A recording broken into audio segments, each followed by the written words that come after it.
Hi friends, మీకు ఈ video నచ్చితే లైక్ చేయండి, సబ్స్క్రైబ్ దీప కార్తిక్ దగ్గరికి వచ్చి ఏంటి బాబు ఈ పరిస్థితి ఇలా వచ్చింది అని చెప్పేసి అడుగుతూ ఉంటుంది. ఆ మాటలు వినగానే అక్కడున్న కార్తిక్ అయితే నాకు అర్థం కావటం లేదు దీప అని చెప్పేసి అంటూ ఉంటాడు.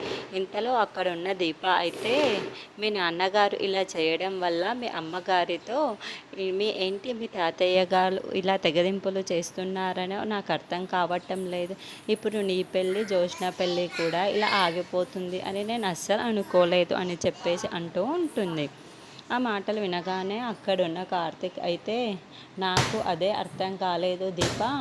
మా తాతయ్య మామయ్య వాళ్ళు ఇంటికి వచ్చి అలా మాట్లాడిన తర్వాత అక్కడే అడిగేద్దామనుకున్నాను, కానీ అమ్మ ఉందే అని కొంచెం ఆలోచించాను. అందుకే ఇప్పుడు ఇక్కడికి వచ్చాను. అయినా మా నాన్నగారు తప్పు చేస్తే మా అమ్మదేముంది అందులో తప్పు?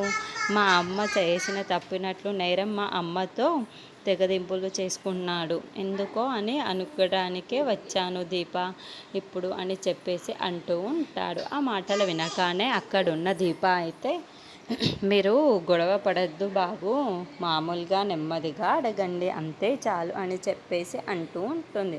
ఆ మాటలు వినగానే అక్కడున్న కార్తిక్ అయితే నేను గొడవ పడడానికి రాలేదు దీప, మా అమ్మని ఎందుకు ఇలా అన్యాయంగా వదిలేశారో అని చెప్పడానికి అడగడానికే వచ్చాను ఇక్కడికి.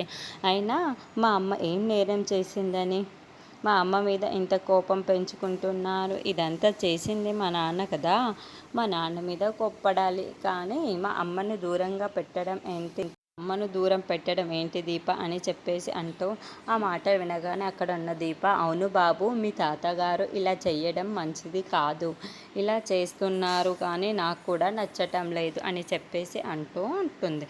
ఇంతలో అక్కడున్న కార్తిక్ అయితే అదే అడగడానికి వస్తున్నాను దీప, తర్వాత ఎప్పుడో అడిగితే మళ్ళీ అవ్వదు, అందుకే ఇప్పుడే వెంటనే అడిగేస్తే చాలా మంచిది అని నేను ఇక్కడికి వచ్చాను.